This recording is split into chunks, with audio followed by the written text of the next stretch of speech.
It's September, and that means that it is time for me to once again try something new on my channel. So, the thing that I'm trying in September, or at least one of the things that I'm trying in September, is instead of doing separate reviews and wrap ups, is just to do kind of a vlog style review wrap up thing because I can just record my thoughts on a book and then kind of put it all together as a compilation and upload it at the end of the month. I'm planning on reading 10 books this month, and I just finished my first book. I just finished The Tea Dragon Society by Katie O'Neill, and I read it online instead of getting the physical copy because I'm not sure my library has it because it's a weird thing, and I wasn't sure I wanted to buy it because I have very interesting experiences with graphic novels. I either really enjoy them and want to reread them constantly, or I really don't like them because the style doesn't work or because it's harder for me to follow. I have certain issues with following things that aren't right because it's part of my disability. So sometimes I struggle with formatting of graphic novels. So I just wanted to see, and I read it online, and I had a really great time. It was so cute, so lovely. I definitely teared up in parts because emotions, and it was just wonderful. But I should probably tell you what it's about. So, for those of you who don't know what the Tea Dragon Society is, it takes place in this land where there are these creatures called tea dragons, and it is kind of a dying art. Basically, you get these dragons, and then you learn to care for them and build bonds with them, and then ultimately you take the leaves off of their bodies and brew tea out of them. And it's absolutely lovely and wonderful and surprisingly emotional. Like, I was not expecting this book to be as emotional as it was, but oh my god, it was also so cute and heartwarming. The cast of characters is so incredibly diverse. There's LGBT rep, there's disability rep, there are POCs, like, incredible. Like, would 100% recommend. So, I mean, the world building was absolutely lovely. It was stunning. The artwork was incredible. I loved getting to see and experience the world that this book takes place in. I just love the idea of tea dragons. Like, I am a huge tea drinker, and I just have a feeling that I just really want one. I would definitely care for it and drink the hell out of it because I'm all about memories and just building bonds with things. So I just loved the world building. It was incredible. And then the plot of the book was also lovely. This young girl named Greta, she is working at home with her mother, and she works in a blacksmith field, and she doesn't really like it. But then she stumbles across this tea dragon and she's like, I don't know who the owner is. Like, where do I bring this? And so what she ends up doing is she ends up bringing the tea dragon back to its owner and then learning that this thing exists, and then in the process kind of starting to learn about it. And she comes to realize that being a blacksmith is just as important. Like, it has a lot of value and a lot of importance. And so it's just lovely getting to see that. But then there are some other arcs of certain characters. Like, there's a character who goes by the name of Min. I think it's a longer name if I remember correctly. I just finished it. I should know. But she goes by Min, and the two of them form a lovely friendship relationship. It can be interpreted in several different ways, I think, over the course of the book. Then there are two other characters. There is Hezekiel, who is this dragon merchant fellow, and then Eric, who is kind of more human-like, I guess. He's an adventurer kind of a thing. And just their backstory and their relationship, oh my god, Like, I love them. I love them. I love everybody in this book. I love the tea dragons. Just love the characters. They're so lovely. And my life is better by having read this book. Okay, great. And then the writing. I mean, do I really want to talk about the writing, or do I want to talk more about the art style, or should I talk about a combo? I'll talk about a combo. This is a graphic novel, so the words tend to not be as important. It's just kind of to help add an extra layer on top of the picture story. So I really loved like the words and whatever, but the art style is where this really stuck out to me. Like, I loved so many of the page spreads that were done. They were just really, really lovely, especially the tea sequences, like when you were drinking and kind of having the memories. I thought those page spreads were just gorgeous and so well done. I definitely loved this, as I've said 5 billion times. So I had a wonderful time reading this.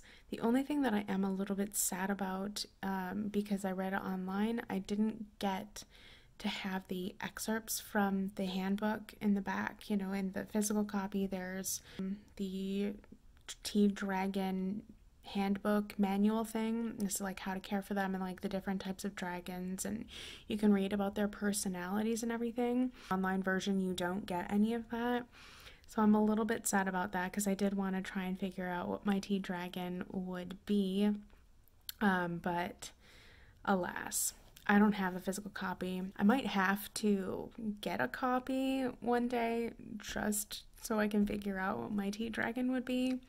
I don't know, maybe I'll add it to my wish list or something, because if you don't know my story about physical books in this house, we're not going there. Anyway, so one day I would like to figure out what my tea dragon would be, because yes, please, like Tea, Katie, cute little animals that I can take care of. Just my little heart is dying. So yeah, I just need to get that at some point, or see if my library actually does have it, because I never really looked into it. So that's my slight disappointment with reading the online version. We're making some progress. Day 1 of the month, and I've already got one book done. So last night I completed Heartstopper. I was only supposed to read volume 1, or at least that's what I put down, but I read the whole thing. I love it so much. It's absolutely adorable. For those of you who don't know what Heartstopper is, a graphic novel written by Alice Oseman about these two young boys. They're in high school. There's Charlie, who's technically our main protagonist, and then there's Nick, who is in the year above him and is a jock and adorable things. And it's about their romance, and is absolutely pure and adorable. So breaking it down piece by piece, world building, it takes place in England at an all-boys boarding school, at an all-boys high school, and then there is an all-girls component, and we get to interact with them as well. And Charlie is an out gay person at his school. He's the only out gay boy, and he's in a toxic relationship with this guy named Ben at the very start of the book. And then he meets Nick because he's in his form in school. This all takes place in England, by the way, in case I didn't mention. And they're paired together, they sit next to each other, and then they start forming a lovely friendship over the course of the term. And then things kind of take off from there. But breaking it down, world building, there really isn't a ton. As I said, it takes place at England schooling system, and that's about all the world building you need. It's contemporary, so it takes place in the real world. In terms of the plot is very, very simplistic. It is at its core a story about love and friendship, and it's just kind of about Charlie and Nick's friendship and all of the things that happened to them in the course of their friendship and ultimately their relationship and everything.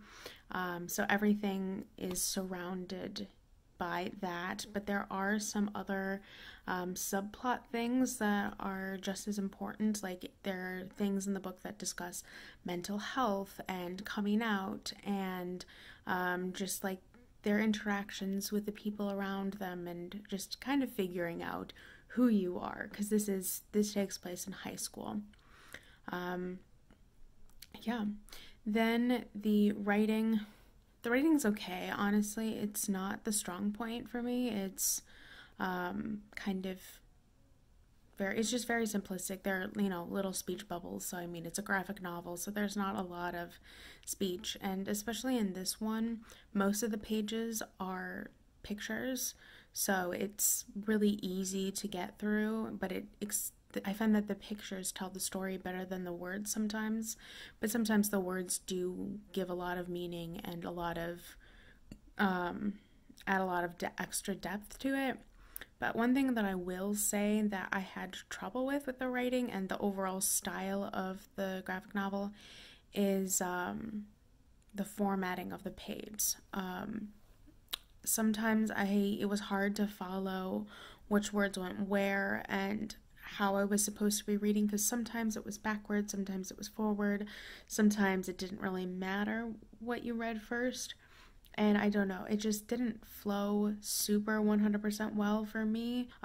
Comparing it to the Tea Dragon Society, that one was one of the easiest graphic novel styles that I've ever read and dealt with. Like, even OMG Check Please is a little bit hard to follow sometimes.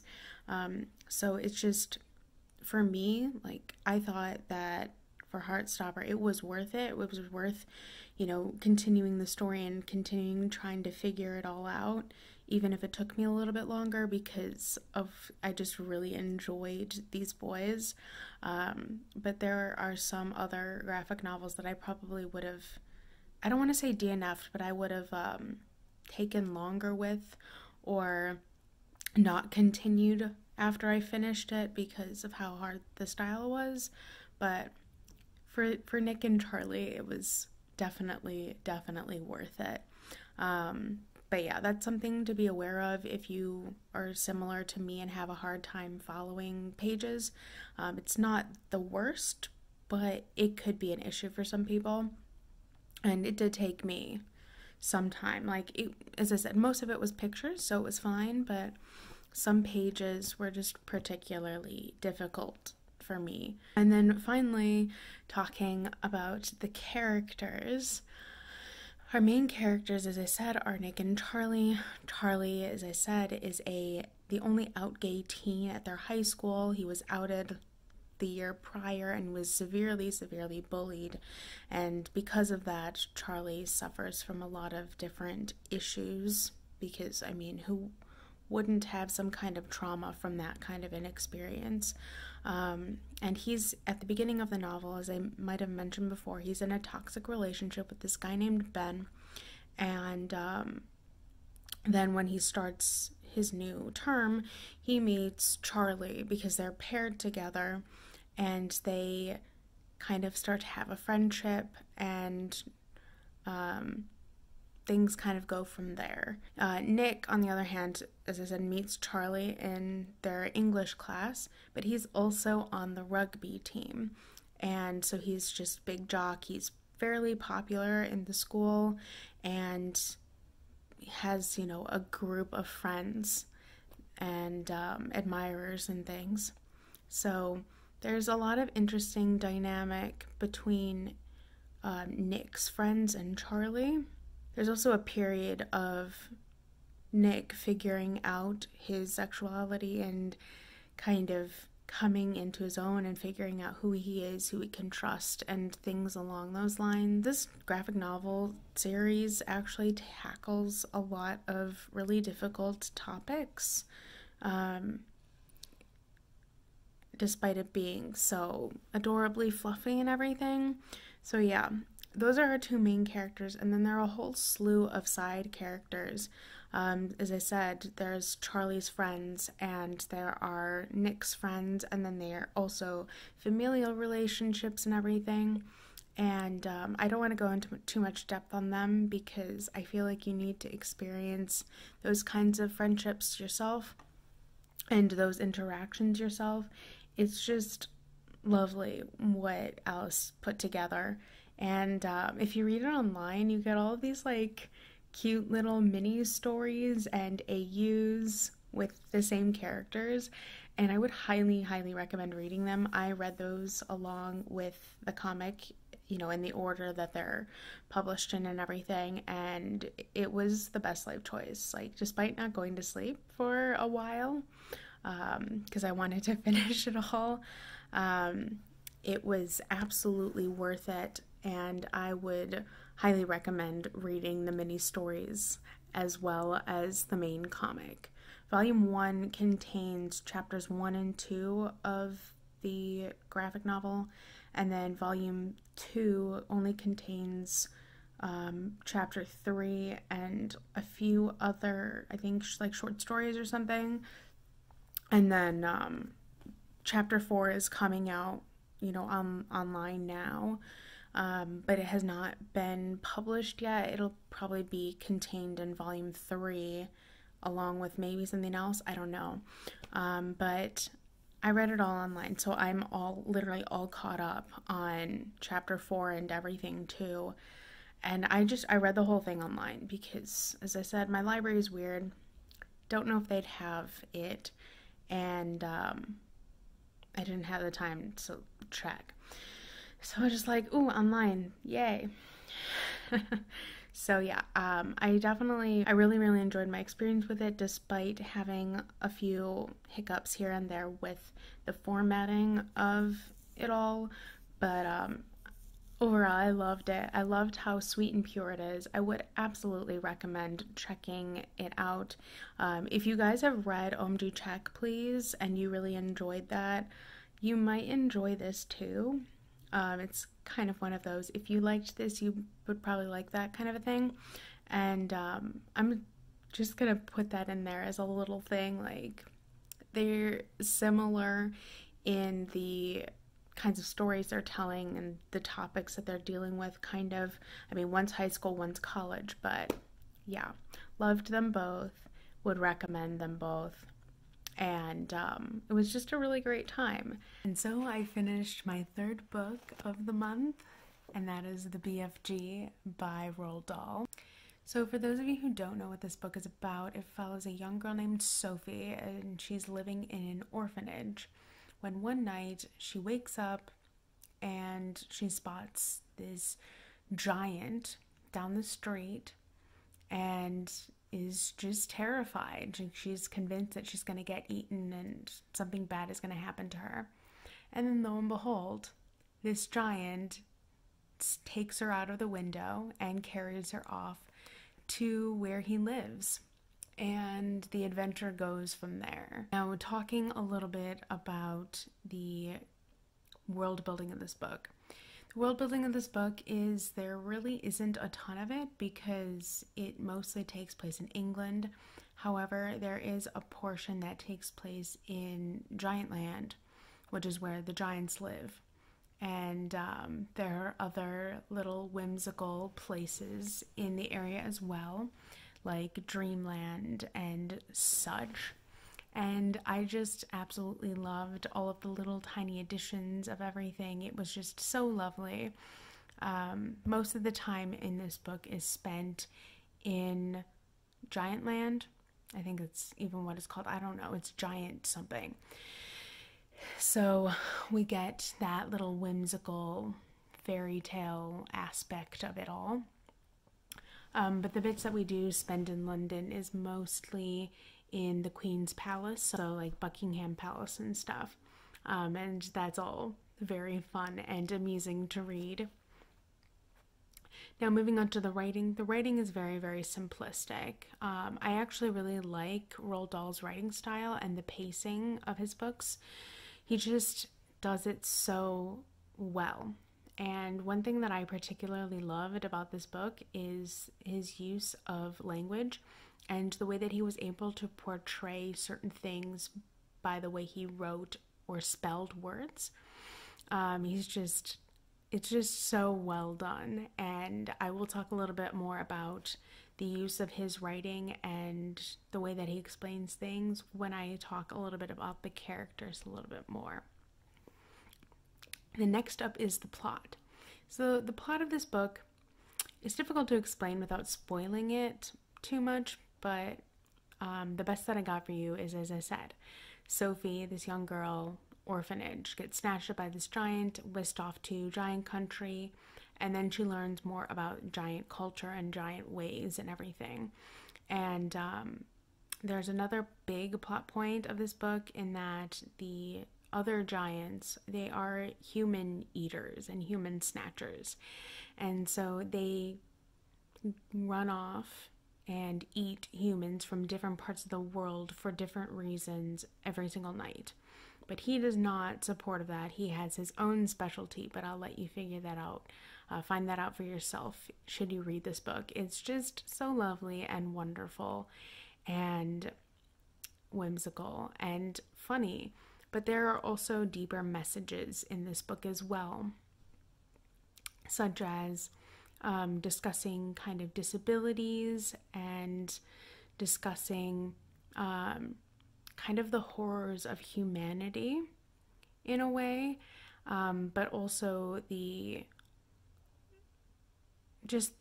power of imagination and whimsy and just, in a way, globalization and, I don't know, the power of travel and dreams and things of that sort. It's got a very deep compare and contrast. So it's like there's the power of the imagination and the power of dreams and daydreams and whatnot.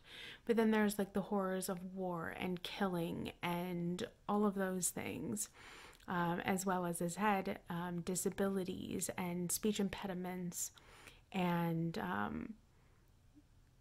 still being smart.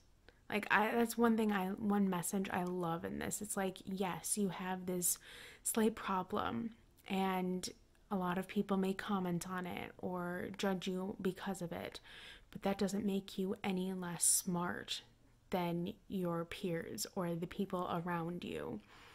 And I just love that message. Like, even now that I'm older, now that I'm older, I'm realizing how much of that was actually in this book. Like, when I was young, I was just like, oh yeah, this is a really cute, lovable story. I love the BFG. He's so soft and pure, and I love him so much.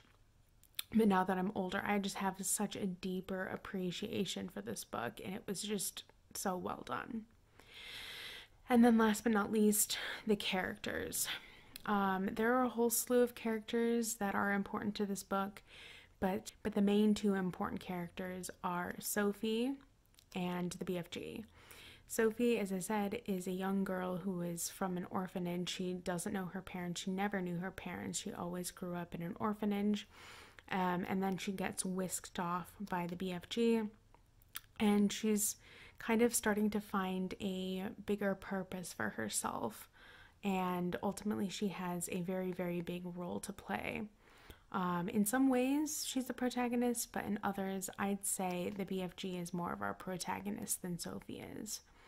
The other main character of this book is our dear friend, the BFG.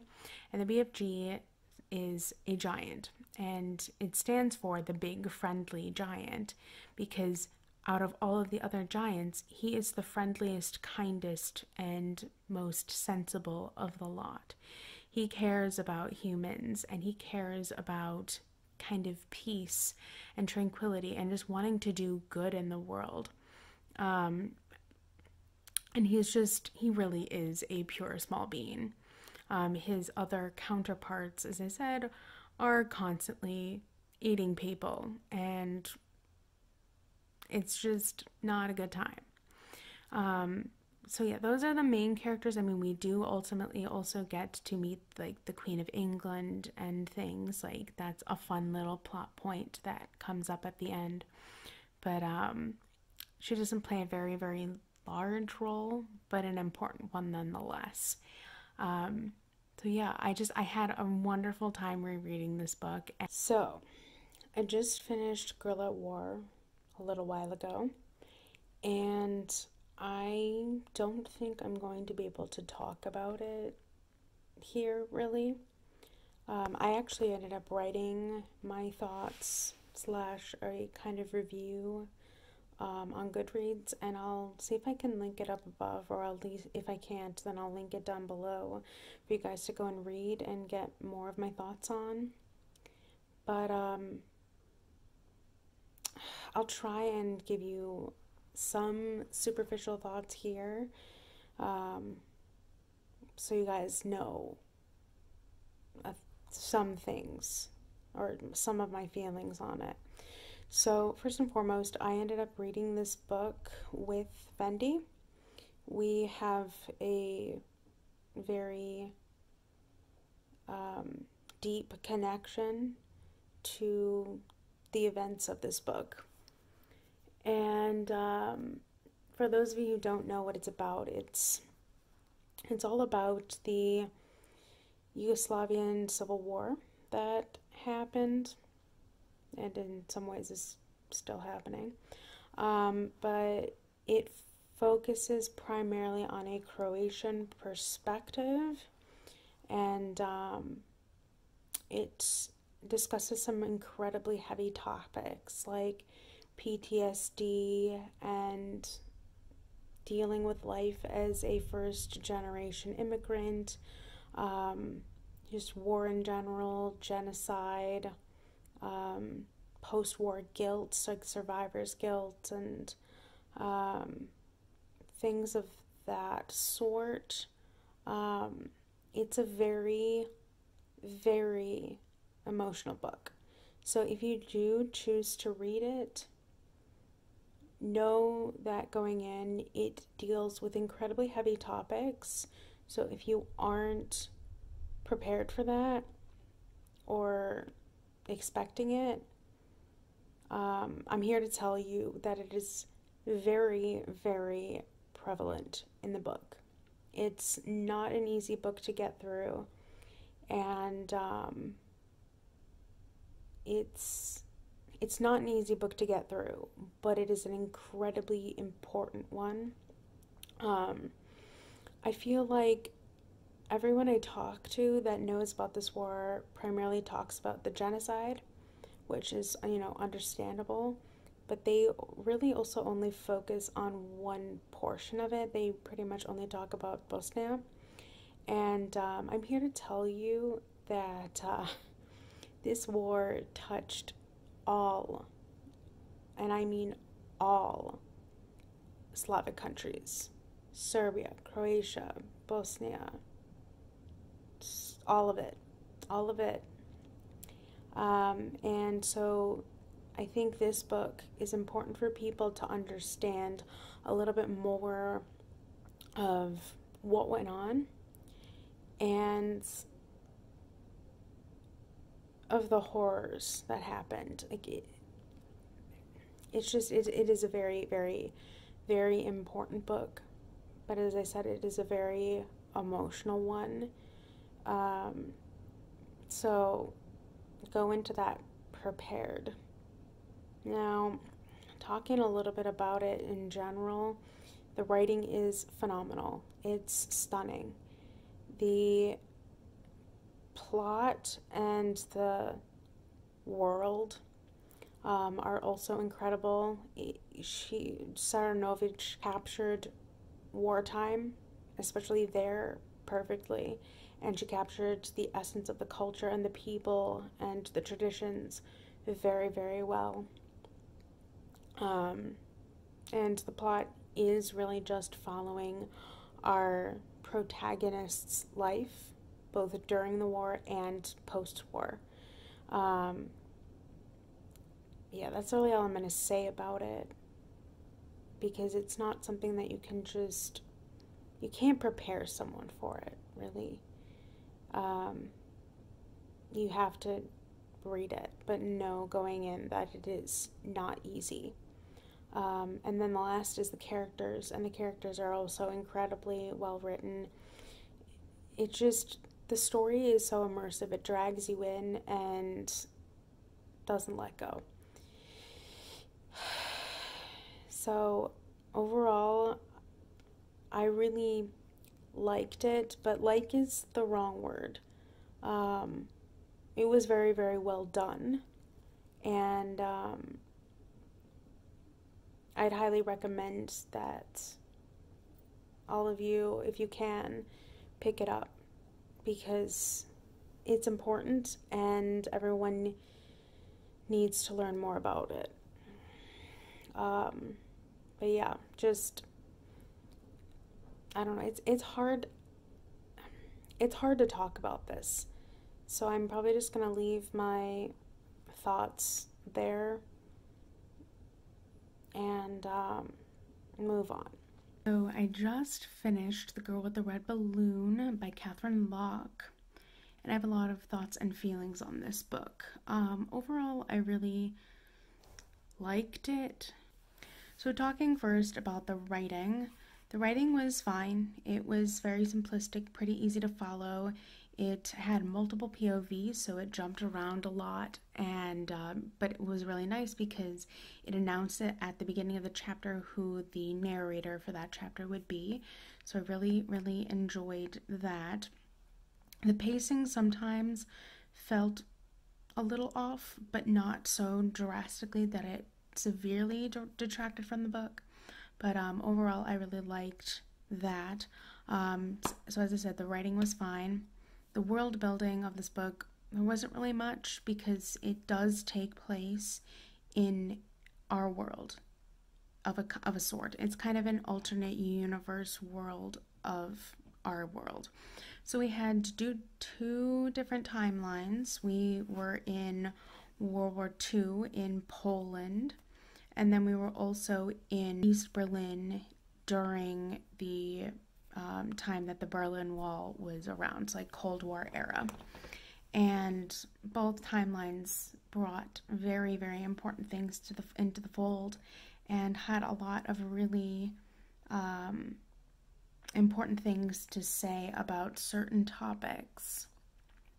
And so I just really liked that. And the reason I said it's an alternate universe is because some people have magic, and this magic allows people to free others in oppressed cities. So they create these balloons, these red balloons, by writing certain formulas on the balloon that are allowed to carry certain people out of an oppressed or war-torn city or country. So it was kind of a historical fantasy retelling of, as I said, World War II, as well as during the Cold War era.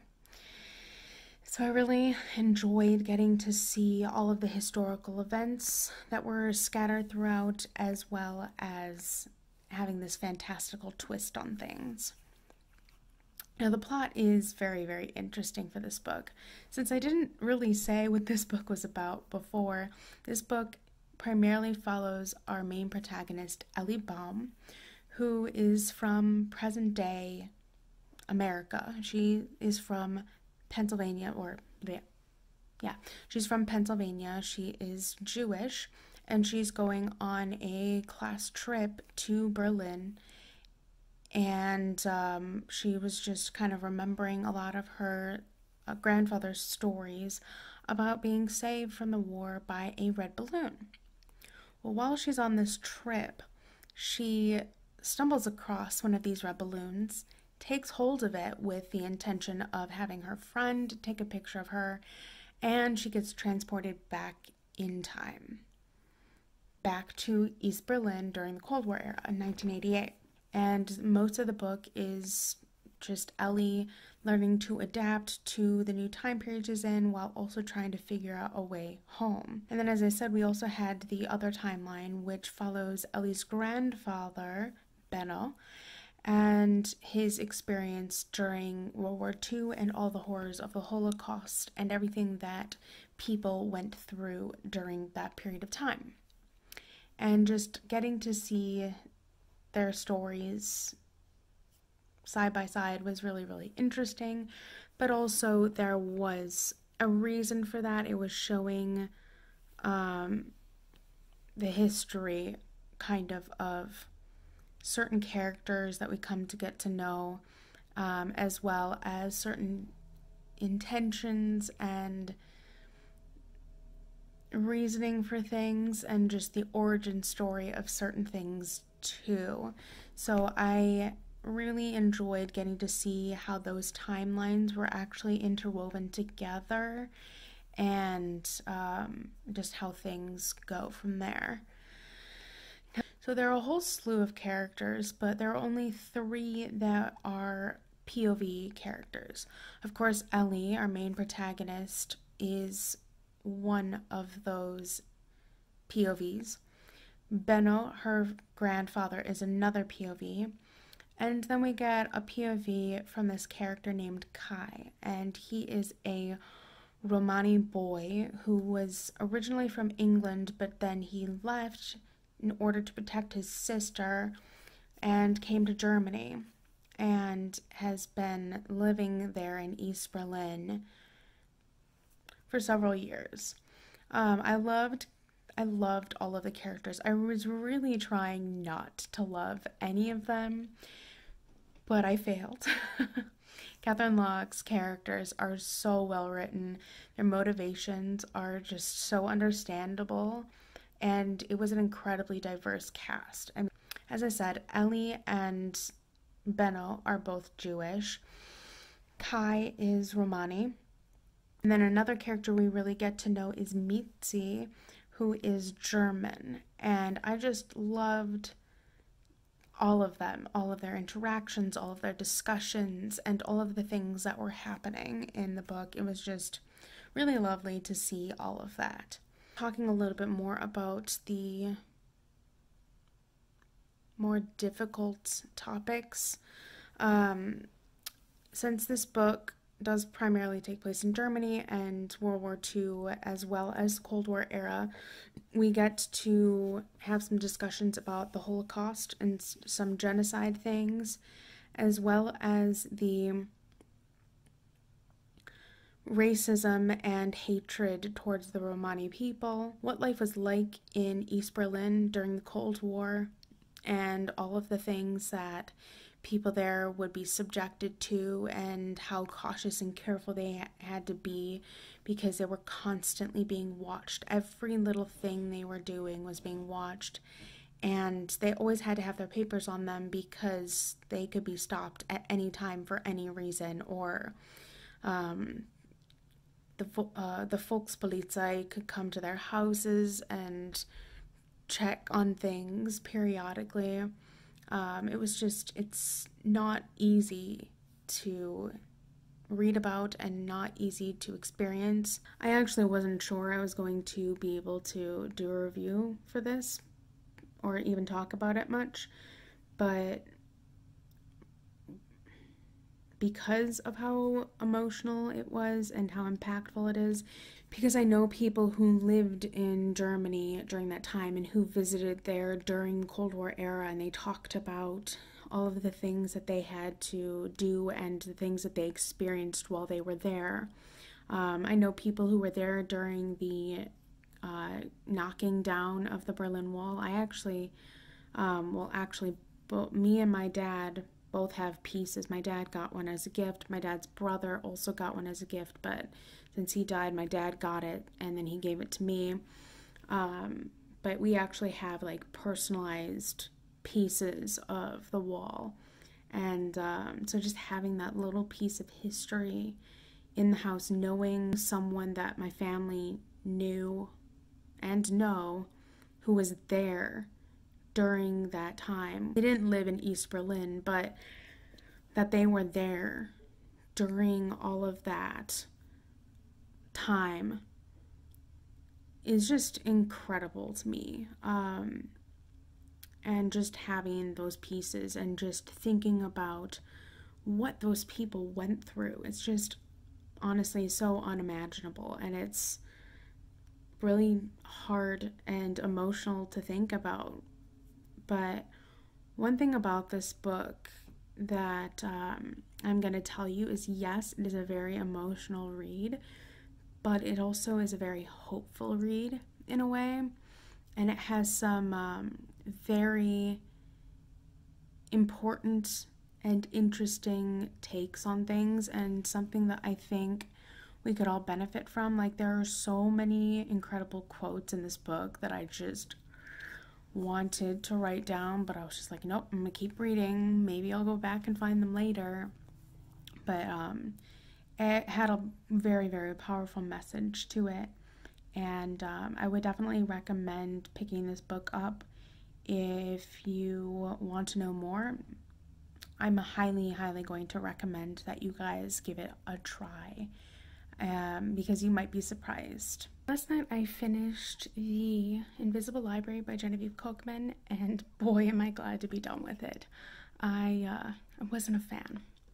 But this book basically follows these librarians who exist in this special library called the Invisible Library that exists in a different dimension and in a different kind of universe. And these librarians go around the world or to alternate universes to collect books so as they can preserve the stories and whatnot. And these librarians are kind of like spies. So it's kind of like a James Bond spy thing in a weird way. And if this book follows our main protagonist named Irene as she and her new apprentice Kai go to an alternate Victorian London kind of time period to collect a special edition Grimm's Fairy Tales book, and it's said to be one of the more dangerous kinds of missions, and all kinds of stuff happens along the way, and I can't go into too much of it because of spoilers, but I didn't like it at all. This is one of those books where the premise of the book is incredible, but the execution and everything around the execution was not great. The writing was only okay. It was one of those books where just like one thing is happening and then all of a sudden you're somewhere else. And I really, really can't stand that because there's like no setup or no rhyme or reason for why something is happening. I need an explanation. I need better transition scenes. It just didn't work. The plot was intriguing, but also predictable and not well executed. This book has a lot of different supernatural kinds of elements. So there's dealings with fae and dragons and discussion of other supernatural beings like vampires and werewolves and things. And it was supposed to be kind of eerie and creepy, but I just didn't get that feel at all. It just didn't work for me. But the plot, as I said, was okay. Like, you knew from the beginning that because it was a, quote, dangerous mission, that it was going to be, that things were going to happen as soon as they stepped foot in this place. And that's exactly what happened. And then just all kinds of crazy shenanigans go on from there. The world building was decent at times. I loved learning about the library and kind of the lore behind that. But when they got to Victorian England and they were talking about other things of that time period and what draws the fae and werewolves and dragons and everything, and I don't know, I just didn't like it. It just wasn't working for me. I didn't like the execution of some of the world building, and I also didn't know that this was steampunk going in, which is something that I have a very complicated relationship with, in that I don't really like steampunk most of the time. Like, the concept is interesting, but just the idea of mixing technology and magic just doesn't agree with me a lot of the time. Like, I know I have a few steampunk books on my TBR, like 1 or 2, I think, but I don't know. I don't know if I want to actually read those because I just tend not to like them. But at the same time, I want to try. I don't know. I'm struggling to just decide what I want to do with that. But it's typically something that I don't enjoy in books. And here was kind of similar. Like, there were guns and there were zeppelins and things of that sort, but then there were also like carriages and the use of magic and this language that would was very, very, I don't want to call it super powerful, but it was just kind of it was tied to all living things. It's complicated, but I don't know, I just didn't like that.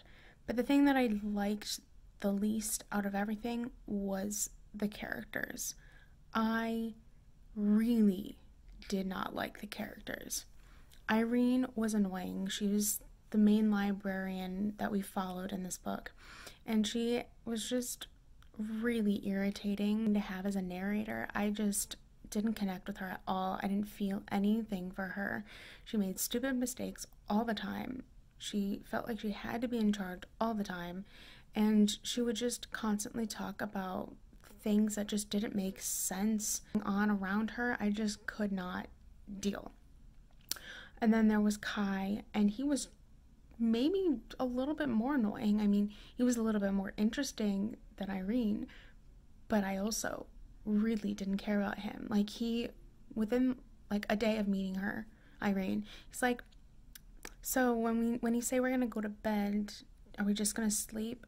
And then they had a conversation about sexual partners and like sexual prowess and all this stuff, and I'm like, why? I not necessary. And then like he was just super overprotective all the time, and in some ways kind of like possessive, and I'm just like, you need to chill, buddy. Also, just go away. I just really hated their interactions with everybody around them. Then there was another character, his name is Vale, and he's kind of a Sherlock Holmes-esque character, only more annoying. We know how I feel about Sherlock Holmes and all of that stuff, but and I actually didn't hate Vale, but like at the same time he was still annoying, and I'm like, okay, that's fine. But I even thought that he was a better love interest than the actual love interest for Irene, which is generally not something that I am like, but whatever. And then just the main Fae, who was supposed to be like this obnoxious evil person, I just found him amusing and just like, buddy, just chill. The overall baddie bad, just, I don't know, he kind of reminded me a little bit of Kylo Ren, but like a librarian. And I just got that Rey Kylo vibe whenever they interacted. I'm just like, can we stop, please? I'm just so tired. Just, there was a lot wrong, and I wanted to get through it as quickly as possible so that I could finish it. But safe to say, I will not be continuing on with the series. It just didn't do anything for me. One other thing that I should mention is there are, I guess, a few trigger warnings. There's a lot of weird gore in this book that was kind of unexpected, but like, it didn't really faze me, but it might really bother some other people, so I figured I'd mention it. Then there was a lot of over-sexualization of women, and just lots of random sex talk that was completely unnecessary. I know that can bother some people. There was no sexual content really, but it was just really frustrating and uncomfortable to read about. And then there were like lots of discussions of different injuries and lots of portrayals of different injuries and things. Yeah. I think those are the main ones. I'll probably put a list down below in the description so you guys can have a better understanding. But safe to say, I really didn't like the book, and I probably will not be continuing with the series. So that's that. So I just finished The World of Tolkien, Mythological Sources of the Lord of the Rings, and I really enjoyed it. Talking a little bit about this book is one of those kind of nonfiction encyclopedic, kind of like history book-ish things. I don't know how to describe this. That talks about all of the different historical and mythological sources that Tolkien pulled on to create his world. Not only does this talk about The Lord of the Rings, which it implies in the title, but it also talks about The Hobbit, The Silmarillion, and all of his other Middle-earth worlds things, because there's a lot of stuff written in Middle-earth world that people might not necessarily realize. But this book, as I said, mostly just talks about all of the different things that he pulled on, how everything tied back to philology, and a lot of things were based in Norse-based myths rather than anything else. But he did draw on so many different mythologies and historical events from all over the world. And it was really, really interesting to read about. I knew a lot of this already, but there were some things that I'd never really connected before. But now I have, clearly. And I haven't read The Lord of the Rings, The Hobbit, The Silmarillion, etc. since college sometime.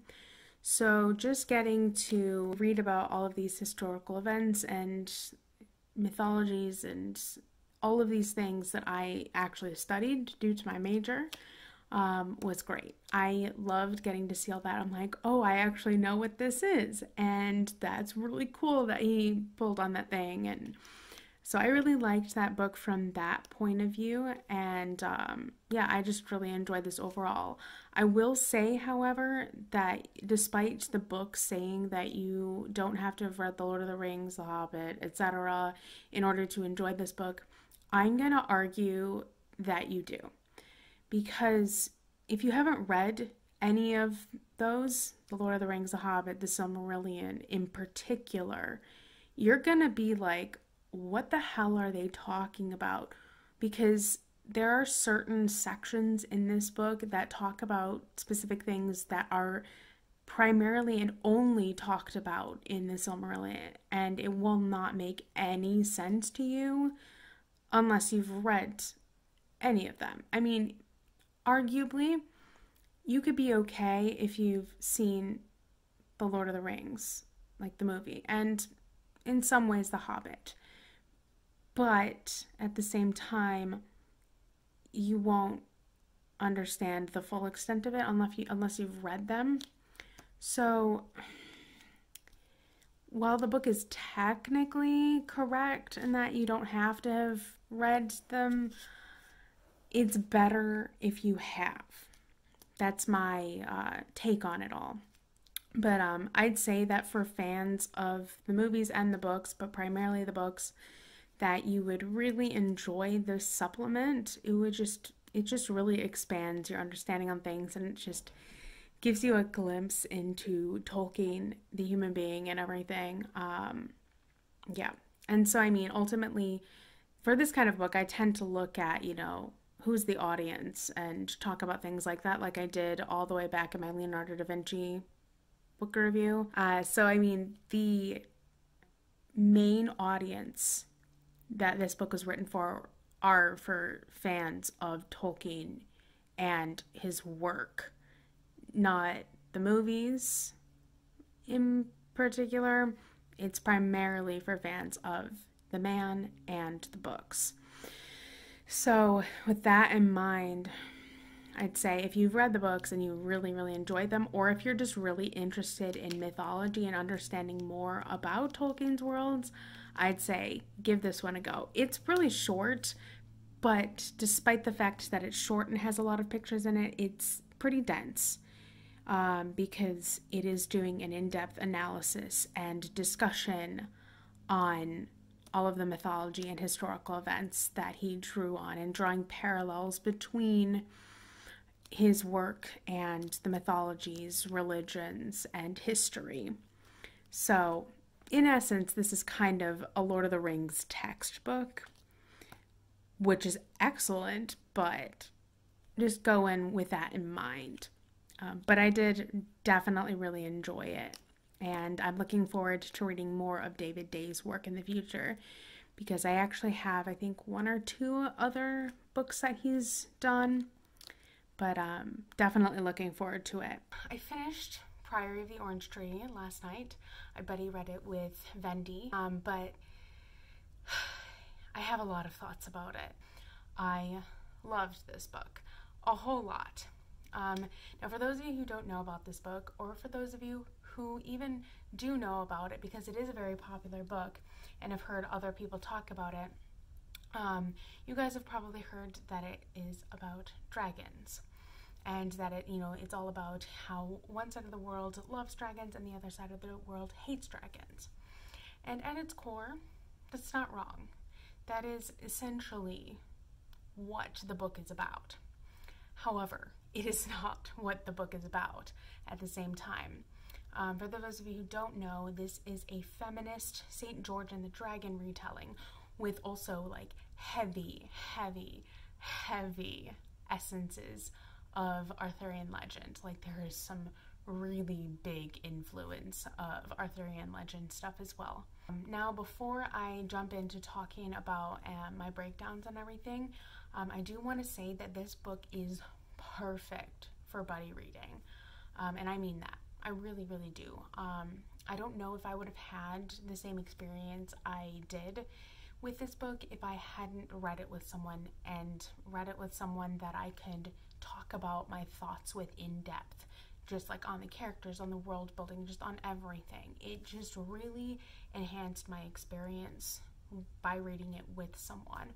So I'm going to suggest that if/when you read this book, that you read it with someone and talk about it in depth with someone, because there's just so much to unpack and so much to experience that, and it's good to have a buddy to talk about it with. I'm not saying that you can't read it alone. I'm just saying that it is better if you have someone who to read it with, or to just talk about it with as you're reading, because it just really does enhance your experience just that much. And now, launching into my thoughts on the breakdown. So the first thing I want to talk about is the writing. Now, you guys know that I normally don't pay much detailed attention to writing, but I do want to talk about Samantha Shannon's writing. Samantha Shannon's writing was really well done in this book. It definitely fit the different atmosphere she was talking about, depending on where we were at any given moment, and it was just had like a very flowy style to it. I did have one big issue with it, and that is sometimes the pacing was incredibly off. So, I mean, we are following 4 different people in this book. It's 4 POVs, and I tend to be a bit hit or miss with multi-POV. It felt like the pacing was a little bit off sometimes. Like, this is the epitome of a slow burn novel in every form, but there were certain chapters and certain portions of the book where pacing was off. Like, it would go really slow, and then it would just speed up all of a sudden, and then it would go slow again, and then it would speed up again. And I'm just like, what are you doing, and why? That just threw me sometimes, because I'm like, I get what you're trying to do, but at the same time, like, I want to spend time in these places that you are speeding through. I want to get to know things. I want to understand some of the things that you were just wanting to race through. And so that just frustrated me a little bit. Just a little bit. Now, moving on to the plot. The plot of this book is kind of complicated to explain because there are so many different aspects to it. However, at its core, as I mentioned earlier, it is a St. George and the Dragon retelling. What that means is basically The plot is that, you know, this family defeated a dragon, and because they defeated the dragon, it formed this religion surrounding the defeat of the dragon. And now that this family and this line is, you know, still continuing, it is said to be what the thing that is keeping the dragons at bay and not allowing the Nameless One, who is the main dragon in this tale, to rise again. And that's the essence of what is going on in the West. In the East, there's some other portions of the dragons. Their dragons are like gods. They have dragon riders and just so many things. So while in the West, they hate the dragons, they fear them, they're considered evil. In the East, they're revered and considered to be incredibly important.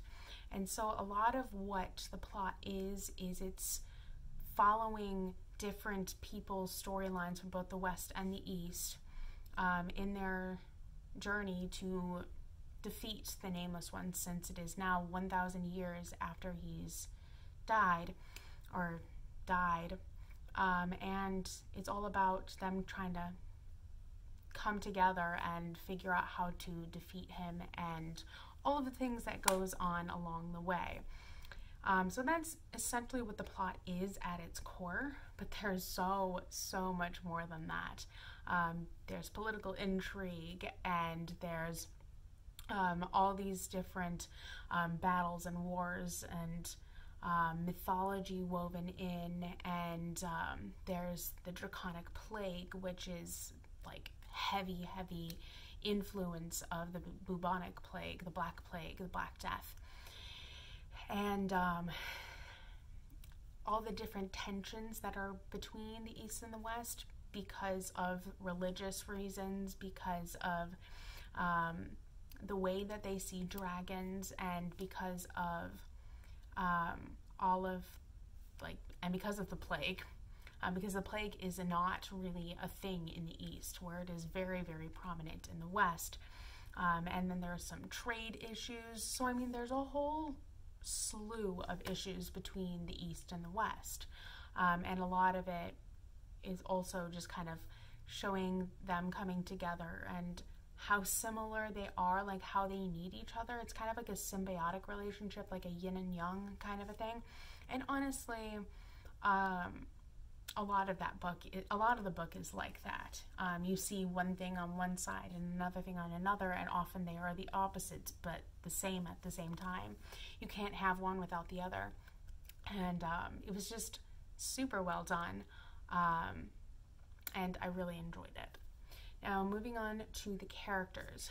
As I might have mentioned before, we have 4 POV characters. We have Eid, Loth, Roos, Nicholas Roos, and Tane. Talking first about Eid. Eid is I'm going to call her our main protagonist because she is the one we spend the most time with. And Eid is a mage from down south, and she comes from the Priory of the Orange Tree.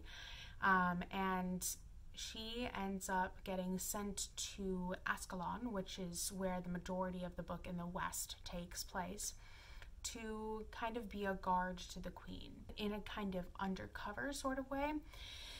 And what I mean by that is she ends up becoming a close confidant to the queen, but she does not reveal her identity because of what she is. You know, magic, religion, they don't necessarily always mix together. But I love Eid so incredibly much. She's just an incredible character, and probably my favorite from the span of the book, because, you know, we do spend the most time with her. We do get to know her quite a bit, and just you want to know more about her story as the book goes on. Now, moving on to Loth. Loth is another one of our Western characters. He is a close friend of Queen Sabrin, and he goes on quite a journey in this book.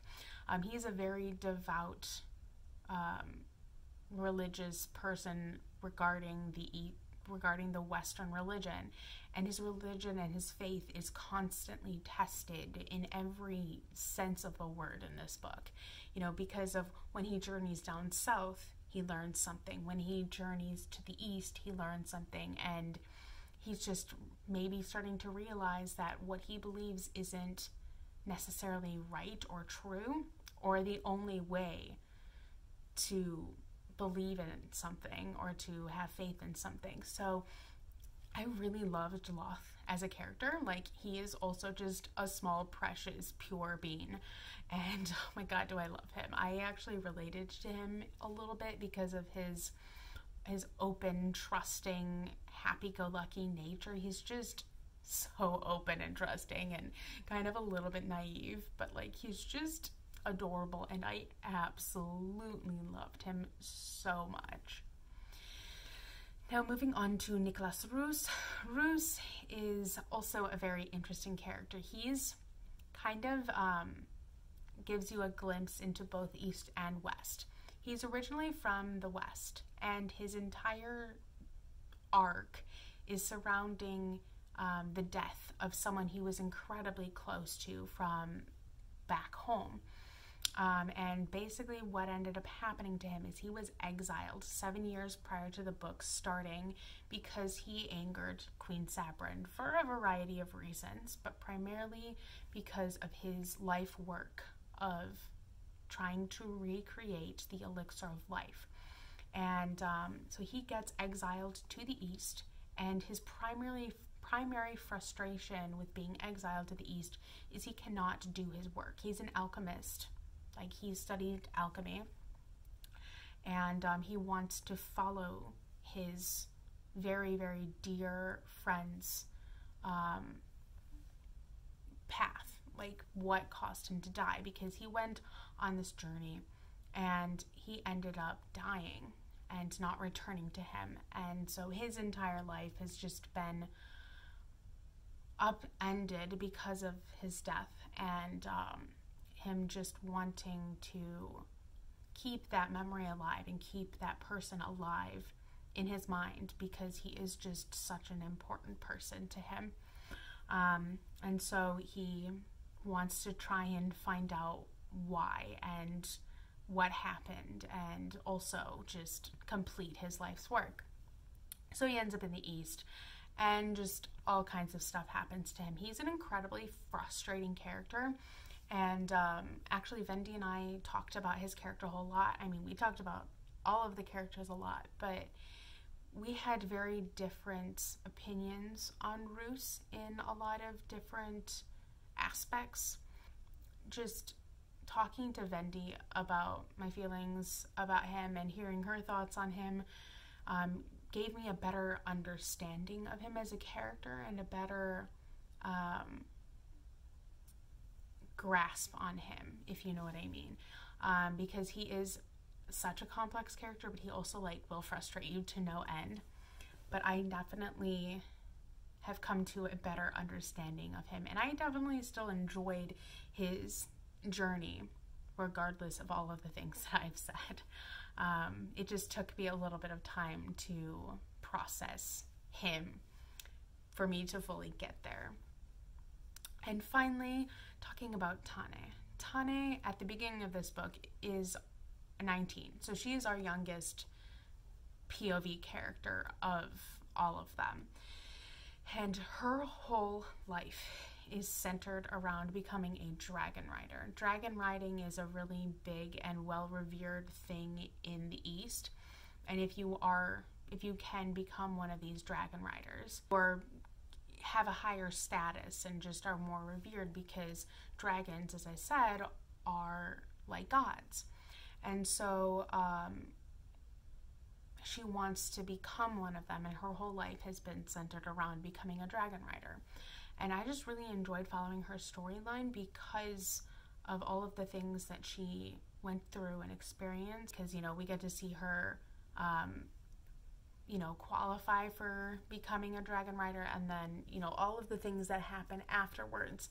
And her journey is by no means an easy one. She's quite a fascinating character. And I actually thought at the very, very beginning of the book that she was going to be my favorite character out of all of them. But I definitely really enjoyed her as well. Now talking briefly about some of the non-POV characters. Sabran Berthnet is our queen in the West, and she plays actually quite a bigger role, even though she's not a point of view character, because the story in its own way is about her. She is a descendant from the original saint, Saint Gallian Berthnet. He's the one who allegedly, in theory, was a part of the earlier slaying of the dragons, and her ancestor was also, a big part in this, and her name is Cleolind. And the successors of the original saint are women. They all look very similar, and they always produce heirs that, have green eyes, dark hair, etc.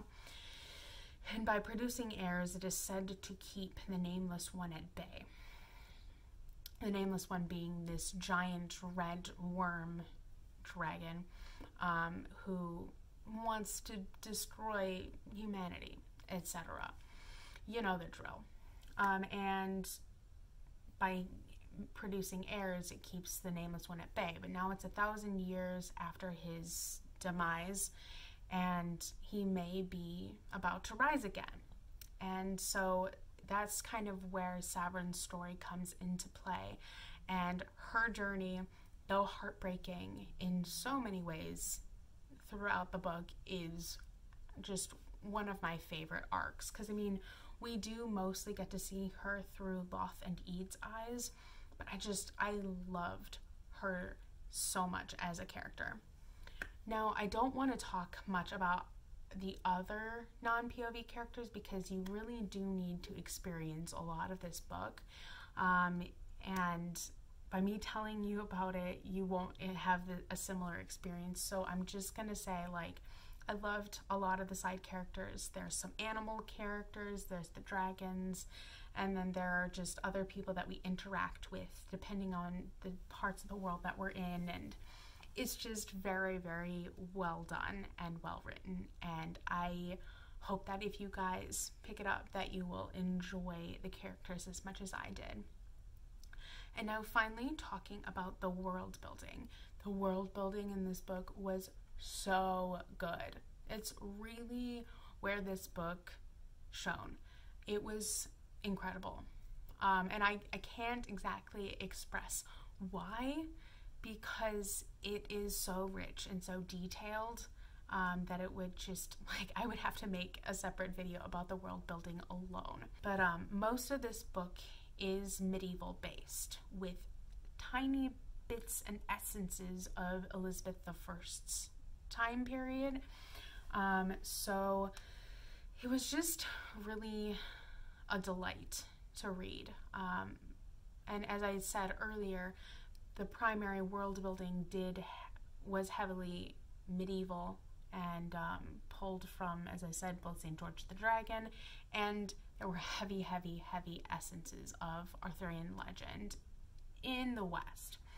And as I read several articles about Samantha Shannon, talking about this book, she said she literally pulled on 12 different cultures that she integrated into the book, and just, you can tell her research was so vast and so incredibly well done. Just, me studying the historical periods that were in this book in depth, and seeing all of the different things that she pulled on was just so incredible for me. I loved it so much because of that. And there were definitely essences of, I don't even know everything. I don't know if I can necessarily pinpoint it, but the South felt very much like a Moroccan kind of feel to it, as well as Greek. So taking Greek and Moroccan and combining it into one thing, that's the South. The West is primarily Great Britain, literally Great Britain. The East gave me, primarily China, Japan vibes, mostly Japan vibes. The North, I think, is supposed to be like, you know, the Vikings, Norse-based-ish thing. So, I mean, just like all of these different aspects that were drawn on was just mind-boggling. And she somehow managed to tie everything together and make it work. I mean, we were primarily in the West and the East and a little bit in the South. We didn't even really get to know the North all that well, or really at all. We just heard people talk about it and saw a few people from there. But honestly, like, there is so much more that she can do in this world. And I mean, it is a standalone book, but the world building is so vast and so incredible that so much more could be done with it, and I want the more. Like, I really want the more. I mean, there were also essences of Tolkien and Beowulf in this book too, like just so many different myths and legends that she pulled on from this to create her world. Just was absolutely stunning, and I just really, really want more. But as I was saying, like, she really clearly did her research, and she even talks about how much research and like dedication and time went into creating this book. And it boggles my mind that it only took her 3 years to create this. So all in all, I had a really wonderful time reading this book, just all the way across the board. And I can't help but recommend this book enough, because I do think that, especially if you like fantasy, that this is something that you should check out and experience for yourself. But I would tell you it would be better if you found someone to read it with or to talk about it with as you go, because it is just such a rich book and something that you really should talk about with people as you go. So guys, it's time to wrap up September. September was a lot. I started working and I read like a ton of books, and I liked most of them. So that was really exciting and nice. I read, I think, 9 books. I was originally supposed to read 10, but that didn't happen. And I did end up changing quite a bit of my TBR from the beginning of the month, just to fit everything in, because some things ended up being a little bit more emotional than I was expecting, and I needed some time to deal with that. And I also just didn't start some books early as I should have, so I just knew I was not going to get through them in September. It's my fault. Just to recap, I participated in 2 readathons. I participated in the Sabathon, and then I participated in the Mythathon 2. And I read, I think, as I said, 9 things total. And those things were, in no particular order, The Girl with the Red Balloon, The Tea Dragon Society by Katie O'Neill, The Invisible Library, The World of Tolkien by David Day, Heartstopper Volumes 1 and 2 by Alice Oseman, Priory of the Orange Tree by Samantha Shannon, The BFG by Roald Dahl, and Girl at War by Sarah Novich. And I had a really great time reading most of them. Out of the ones that I named and mentioned, I only didn't like was The Invisible Library. So I call that one a pretty big win, if I'm being completely honest. I will put down below in the description what prompts corresponded with which books and which things I switched out. But I also did start 2 other books that I knew I just wasn't going to finish. The first one was Qualify by Vera Nazarian, and my thoughts on that book so far are, I like the premise. The plot is intriguing enough. The writing is terrible. It's really not good. And the characters, I don't know how to describe them, but I don't love them. I don't hate them. They're just kind of meh. And the world is kind of interesting. but the writing is so bad. It can really detract from the enjoyment of the book. And it's because of the writing, it's why it's taking me so long to get through it, because it's one of those books that should have been edited. It was a self-published book, but it like really should have been edited down from what it is. And it's just frustrating so far, but I'm planning on continuing with it because it is interesting enough, and I am really enjoying everything else so far. And so I'm like, I want to keep going, but I'm like, why do I want to keep going, kind of a thing. But I also like don't DNF, so that's my own personal problem.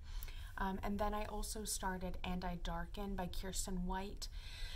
And that's a book that I'm actually reading for a book club I'm part of. A bunch of my college friends and I put together a book club, and this is our first read for that book club, and we're reading it over a span of several months because we're all so busy with work and school and all of our real life shenanigans. In order to give everyone who wants to participate the opportunity to do so, we decided to span it out over several months. So I think we're reading 9 chapters a month, and there are something like 55 chapters, so we'll be finished with And I Darken, at least at this point. Who knows if we'll change our minds on time things, but at this point we're on schedule to finish And I Darken by March, which is fine. But because reading is like the only thing that I'm doing as my fun pastime right now, I don't have a social life otherwise.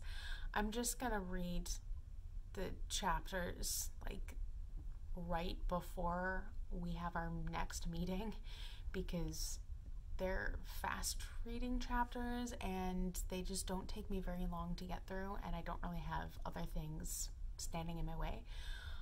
So yeah, I read the first 9 chapters tonight, and it's okay.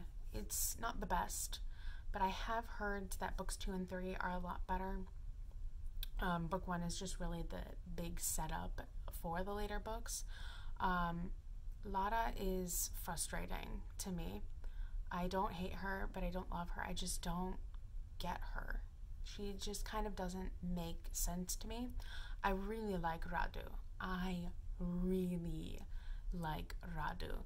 I just have a feeling that he's just so underestimated, and he just deserves more than he gets credit for. And those are the main 2 characters I really want to talk about. Bogdan is interesting enough. But yeah, the plot just, that doesn't seem to be one yet. Really, like, it's just kind of like, oh, here are these characters, and here's like their lives spanning 13, 14 years at this point. Okay, cheers. So I'm like, what is the point? And the writing is only okay. The world building is also fine because it's based on real world. It's a Vlad the Impaler retelling, so you know, we haven't gotten a ton of world building yet, but it's starting to come, and the little that I've seen so far is potentially promising, but who knows. We'll see how I feel about it as the months go on. But other than that, please let me know if you've read any of the books that I've mentioned in this video down below, or come find me on Twitter at A Sea of Tomes, which is the same as my handle here, and you can come talk to me in my DMs about anything, because spoilers, yes please. But other than that, you guys know the drill. Both my social media links down below. I already mentioned my Twitter, but I also have a Goodreads, which is also linked down below, where you guys can go over there and follow me and see what my progress is and my general superficial thoughts on things before I come and scream at you about them over here. And I also have my Ships and Fandoms page linked down below if you guys are interested in checking that out. But other than that, I'll catch you later in another video for you guys again soon. Bye!